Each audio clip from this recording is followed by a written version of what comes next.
भद्रं मे अपि वातय मनः। ॐ शान्ति शान्ति शान्तिः।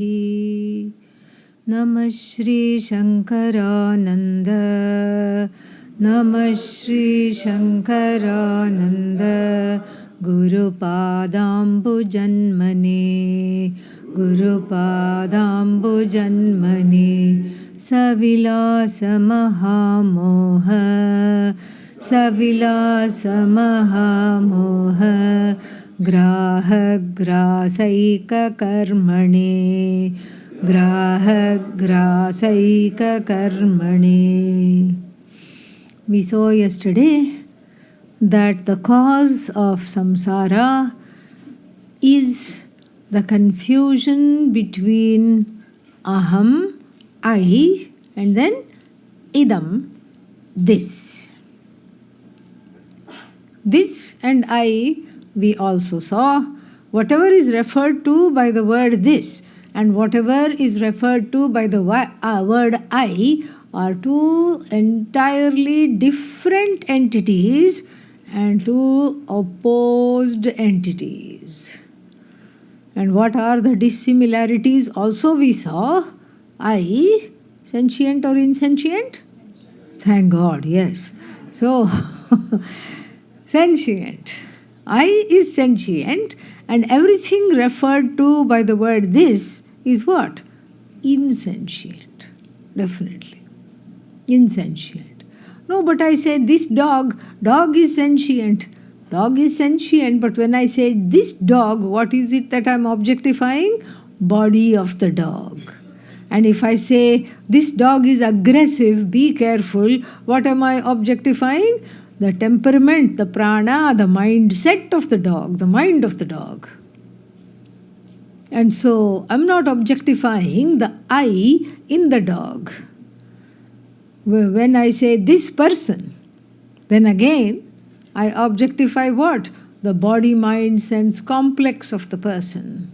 The I is not an object, cannot be objectified, cannot be seen, cannot be heard, does not have any movement, and so this is not possible.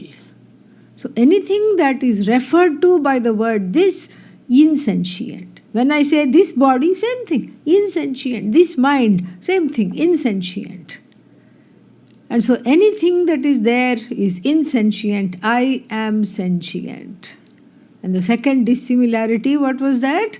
I am limitless, infinite Atma. Anything that I can objectify as an object is what?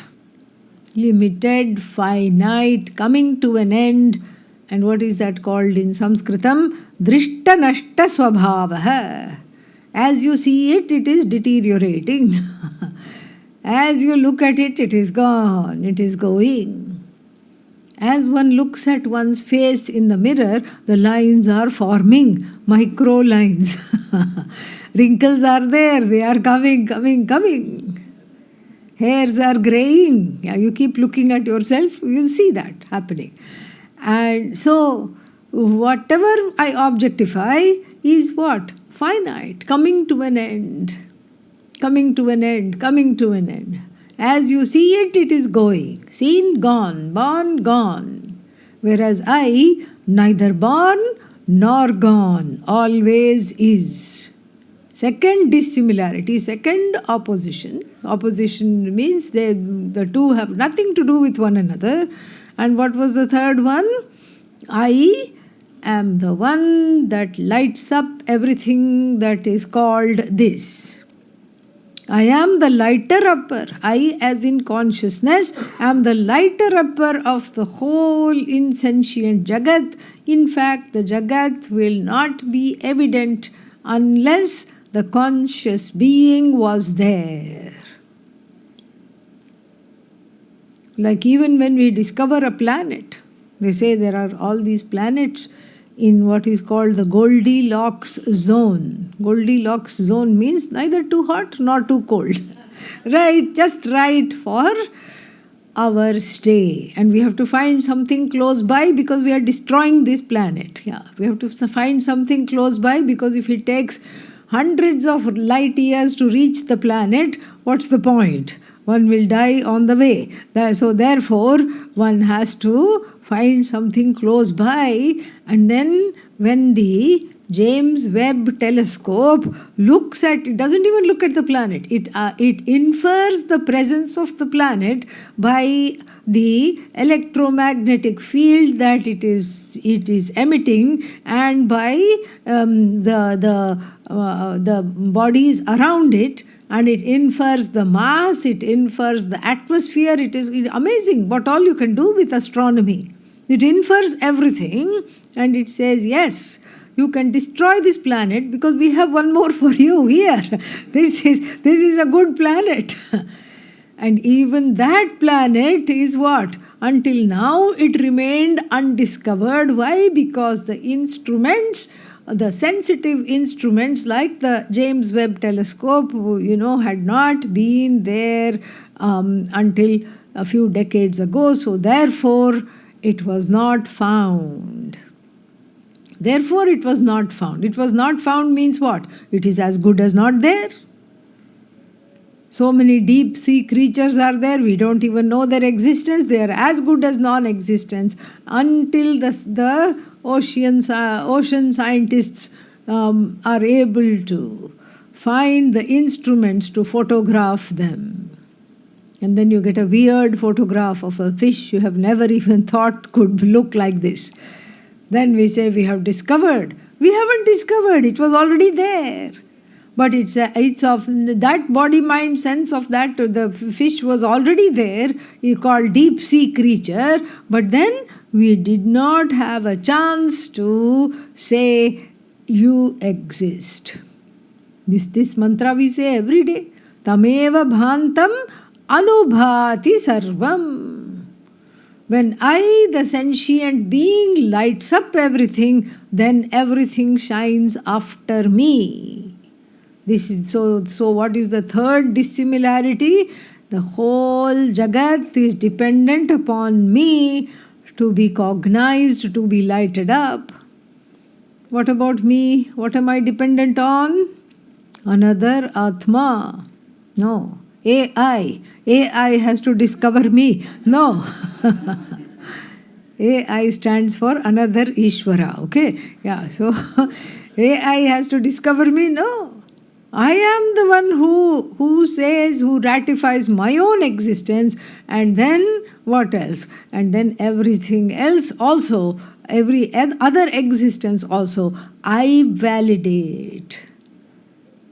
So then, and the last one we said, the I is connected to the cause of the universe, and everything that is referred to by the word this is what? Effect, and as though effect. This is the effect of that, and so therefore this is the effect of that Brahman, that Atma, which is I, because everything has come, as so to speak, from this Atma, the whole Jagat. And so the Jagat enjoys or suffers from a dependent reality. Atma is independent. And this is what we saw yesterday, these four, not just dissimilarities, but opposite qualities. And how the confusion takes place is itself confusing to understand, because they have nothing to do with one another. Only things that are like one another one can confuse, but this is not only dissimilar but completely opposite. But the I gets confused and there are two kinds of mistakes that happen.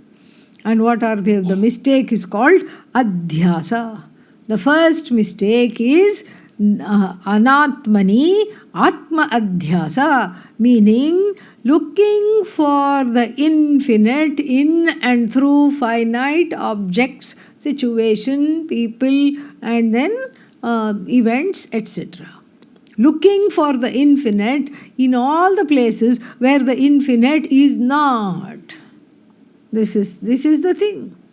Like the grandma who liked to embroider lost her needle, and then lot of eager grandchildren and some other people were looking for it. Then finally one young person had the wherewithal to ask, "Where did you lose the needle?" "Oh, I lost it in my hut." "Why are we looking for it in the village square?" "Because here there is light. That's why I thought maybe we can find it easily. There is no electricity in my hut." So this is what we do. We look for the infinite in the wrong places, missing entirely that the one who is the looker-upper of the infinite happens to be infinite. And this I is confused with the ahankara, fused with the ahankara first, and as it were, and confused for the ahankara. And the problem with the ego is that it takes everything oh so personally. Everything is I, me, mine. It identifies with the body and then immediately feels sad. Then it looks at other bodies and feels sadder still.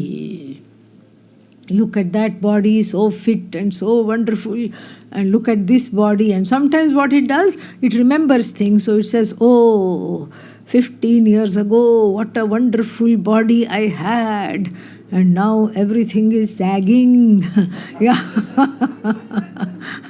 Everything is just, you have let go in a very major way of what? Of the body.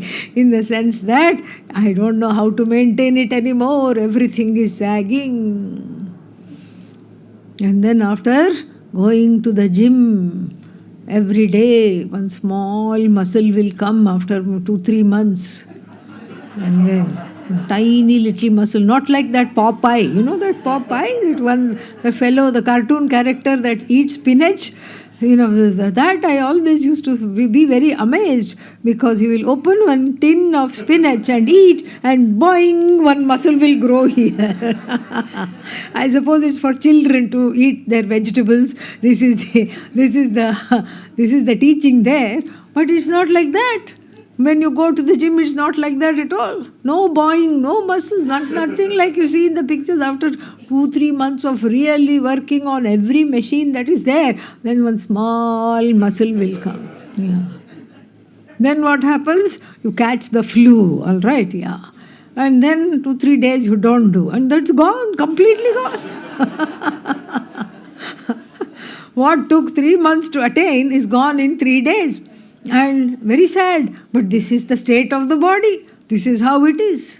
And the mind also, the best thing to say about the mind is what? Never mind. That's the only thing to say about the mind. And then you don't remember anything. The things that you need to remember, you don't remember. The things you need to forget, you cannot forget. What kind of a mind is this? All the grudges stay, the rankling feeling stays, the resentment stays, and then all the other things which I should remember and delight in goes away. This is what happens. Body identification immediately leads to sorrow because of these reasons. Mind identification, because sometimes, people have the ahankara is associated with the mind and owns up the mind. I have a very good mind. And then whatever is happening in the mind is happening to me. The mind being finite, everything that happens to the mind is what? Also finite. But here, the identification with the mind is a very, very strong identification, because of which there is no peace. Mind is restless, but what is my conclusion? I am restless. Mind is sad, I am sad. Then the mind is forgetting, oh my God, I am forgetting what's happening to me. I am having amnesia. I am having dementia. All these conclusions come up. Then even more subtle is the identification with the emotions. Every passing emotion is taken to be permanent. I am permanently damaged. Why? Because I am connected to this emotion. Not even connected. I am as good as my sorrow. I am as good as my lack. I am as good as my sense of wanting. I am as good as anything. Fear. I am as good as my anxiety. This is crazy. The emotions are fleeting, very, very fleeting. Now sad, now happy. It's like we will see this when the dancer analogy is going to come very soon. We will see this.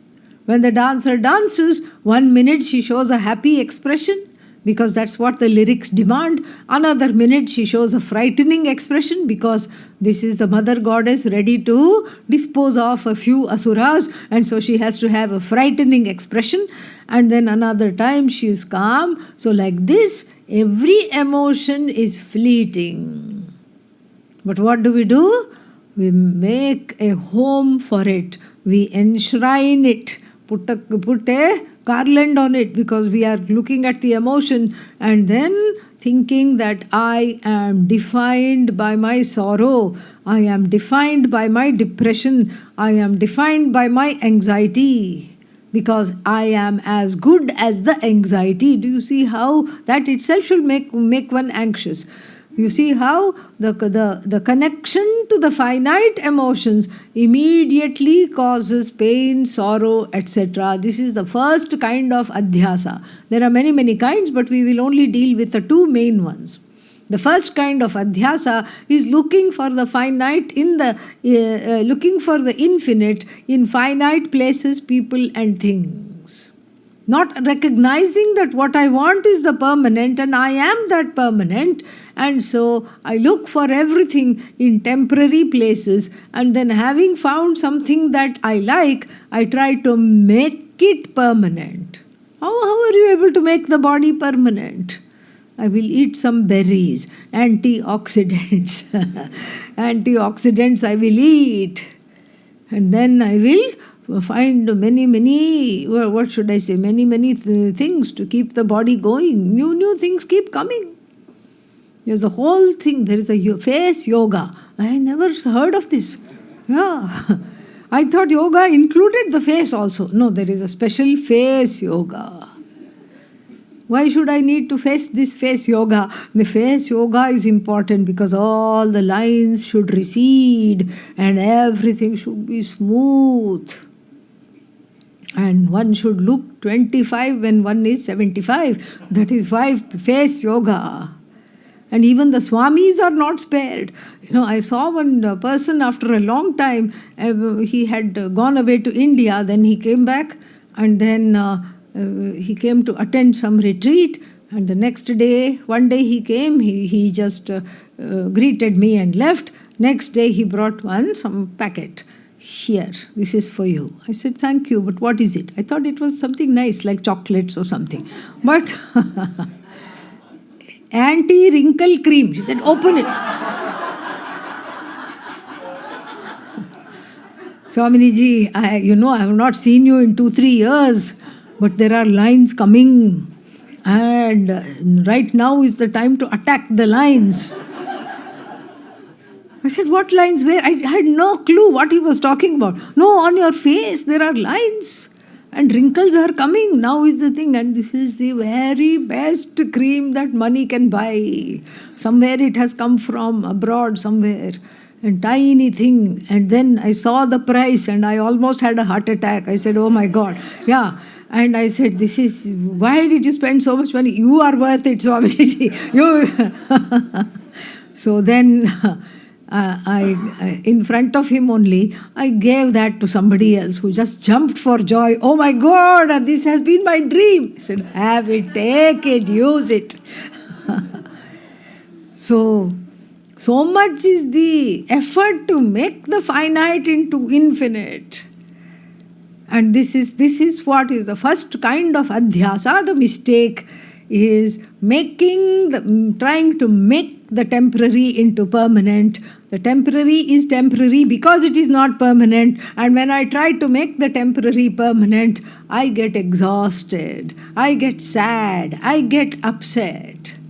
And then the second kind of mistake is also very interesting, not understanding the permanent as permanent and then mistaking it to be temporary. So, Atmani Anatma Adhyasa. The Atma is mistaken for Anatma. seen through sentences as I am a mortal, I am finite. You are not finite. You see how the twofold mistake, it is called Anyonya Adhyasa. Together they are known as Anyonya Adhyasa, mutual mistake. The Jagat is mistaken for Atma. The Atma is not taken for what it is really, Nitya Shuddha Buddha Mukta Atma, that it is free, that it is ever present. It is not taken for that. It is mistaken for the finite. These two mistakes, as I said yesterday, are extremely costly. In other words, we cannot afford them. They are very, very, very costly, and then therefore they have to be avoided at all costs.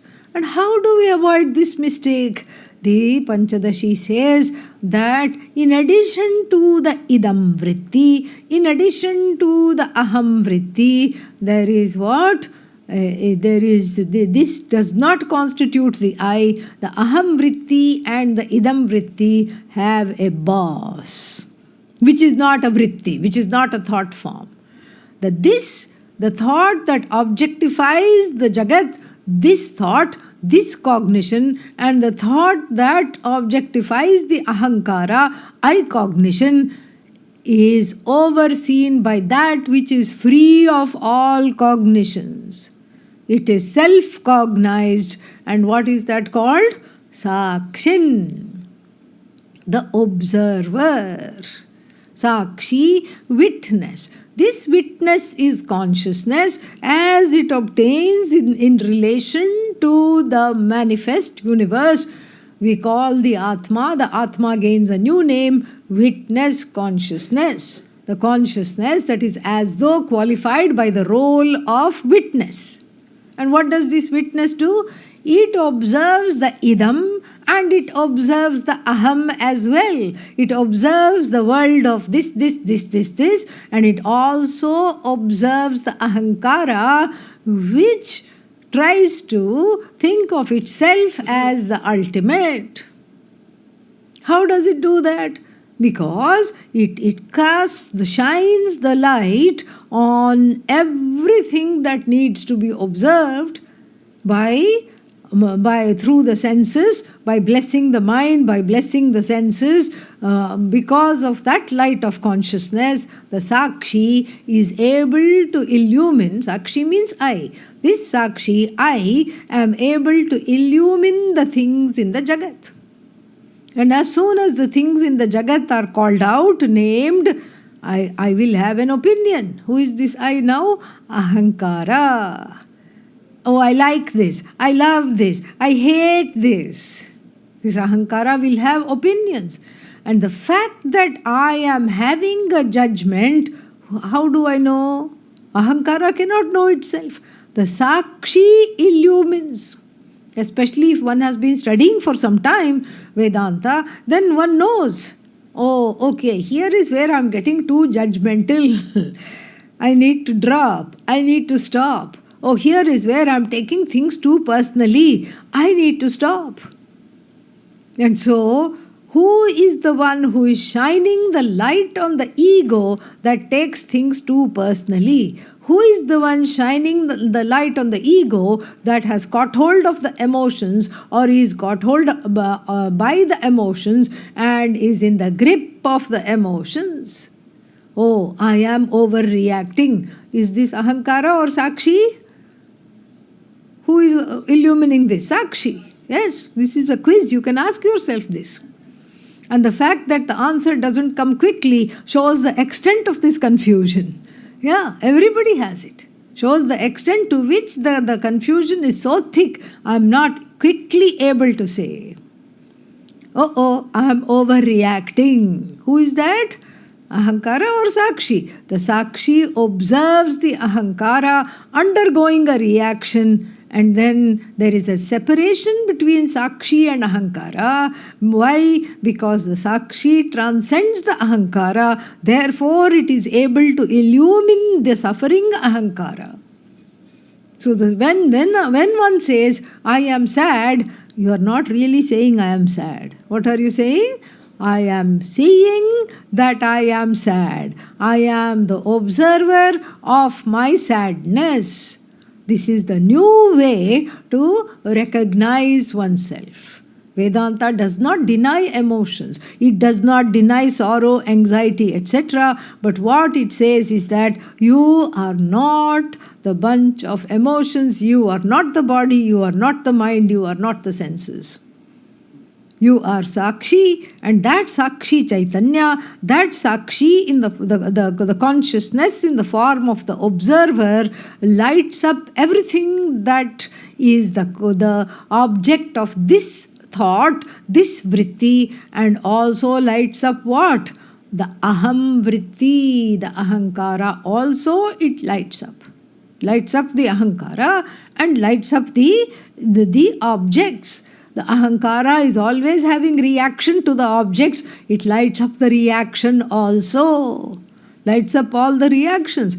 Now happy. Ha!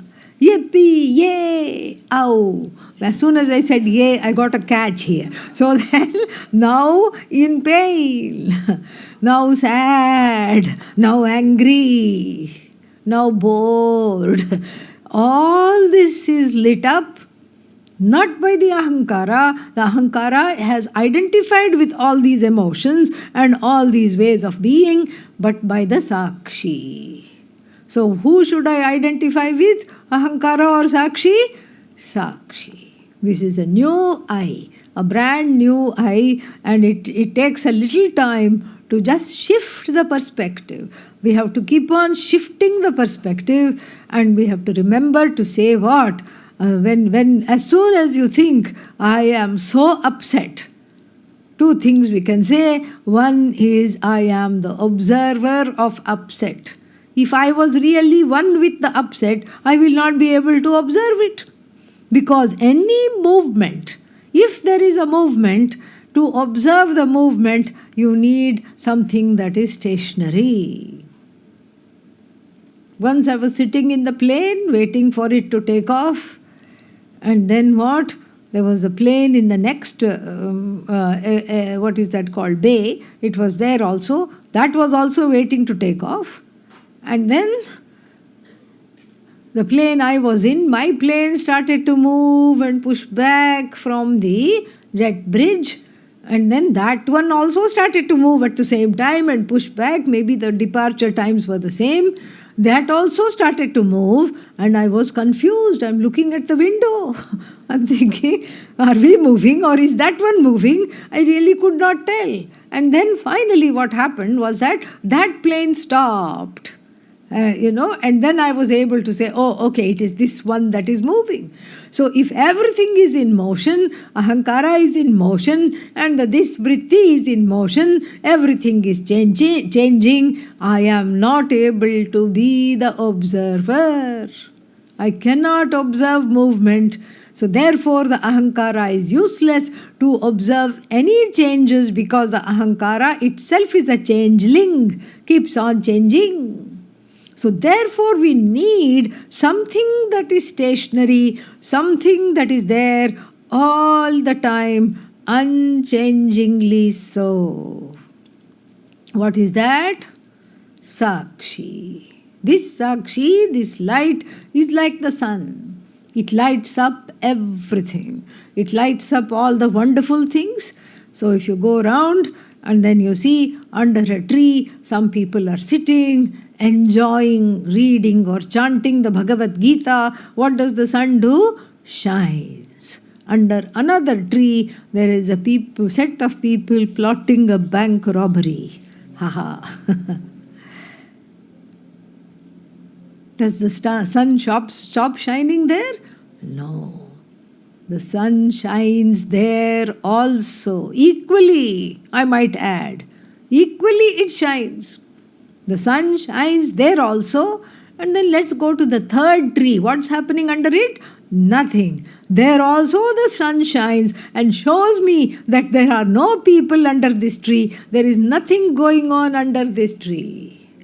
It shines the so-called good activities. It shines so-called bad activities. It also shines on no activity. Similarly, the Sakshi shines on all the impressions of the Ahankara, and when the Ahankara, tired of itself, goes to sleep, it shines on the fact that there is no Ahankara to illumine. That also it illumines. It illumines the presence of the sense organs, the Ahankara, the mind, the emotions. It illumines their absence also. And if this much is understood, we can now enter into a very beautiful analogy that this chapter is famous for, and it gives very beautifully. But first, we have to say one thing. I have to say one thing. Swami Vidyaranya knows how to milk an example completely. We may be, we may think, oh, I'm a good poet, I know some similes and I can compare this and all these things. But Swami Vidyaranya's Drishtanta means Drishta Sadrisha. That comparison is so complete, and he is famous in the whole Panchadashi and in the whole Shastra. He is famous for being able to drag out the example completely and see things that we would have not seen at all. And so what is the example? There is a amphitheater. The outdoor like amphitheater that also used to be there in medieval India, and I'm sure that Swami Vidyaranya, in his role as the chief minister of the what is that called, Vijayanagar Empire, before he became a Swami, would have ordered the construction of many such theaters. So this theater he was very, very much familiar with. So what does this theater have? The theater has seats in the form of a semicircle. Not circle, because then you can't see properly. Semicircle. Seats are there, and then there is a stage. So seats are there, stage is there, and then there may be a different entrance for the people, the performers to come. And then there is a and then what do we, when the stage is there, what do we need? We need when the audience is there, we need the audience. When the stage is there, performance is about to begin. So then people stream in, take their seats, and then they are told, the usher tells them, don't sit here. Who is this for? This is for the patron, the one who has contributed the most. Special seat with cushions and everything. And sometimes they have, what is that called? Box. Their own box. Their own little area where they can look down upon all the other lowly mortals sitting there. So, up from high, that is the patron's seat. Don't take that. You sit elsewhere. Let's see how much you paid. Oh, you are way in the back. Okay, go back. So the seats are all designated, and then the ones closer, the ones closest to the performance, where you can hear everything and enjoy everything from a vantage standpoint, belongs to who? The patron. And then the rest of the audience is there, and then there are people selling things. And then what? Ancient soda, ancient popcorn, or some version of it. So they are all selling, please buy, and please, what is that? Please take something, and because you can eat and pass the time. But pass the time with a performance, why do you need to eat? Never understood, but anyhow, you eat along with this, and it's a really bad habit, because we take it even to the Zoom online classroom. Yes, the things I have seen on Zoom, really, I'll need a separate session to deal with all that. Yeah. So people think the Vedanta class is a show, they have their drink and they have their popcorn, and then they are going to listen to Tattvamasi. So this is how this orientation comes. And then, so here, so the analogy is there. So the people are going with trays of ancient Coca-Cola and ancient popcorn. Everything is, going. People are buying things. And then some other mementos. People are selling and somebody is buying, somebody is selling. And then what? Then the dancer comes. Before the dancer, the accompanist comes. There is a whole live orchestra consisting of the tanpura, the tabla right here in front of Swamiji. So this tabla, the drums, the percussion instrument, and then so we have the orchestra, we have the tanpura, we have the percussion instrument, and then we have the vocalist. And then we have one person called Nattu Vangam who has a little wooden stick, and then they will bring a stone and they keep the beat. They will keep the beat. So the one who keeps the beat, and then finally who? The violinist. So all these things, they are there. So the orchestra, the vocalist and the beat keeper, they take the stage, and then finally the dancer comes and the audience goes crazy, claps, enjoys. And this is the analogy of the dance performance. One thing is missing. What is that? Lamp in the theatre. The lamp in the theatre, which is there in the center of this amphitheatre, usually mounted on a pillar, and then they put a lot of oil and cloth and everything and burn that, and it should keep going. And what does it do? It illumines, because usually these shows are in the evening. So in the evening you can't see. You can't see the dancer, you can't see the accompanist, you can't see your own seat, you can't see the audience.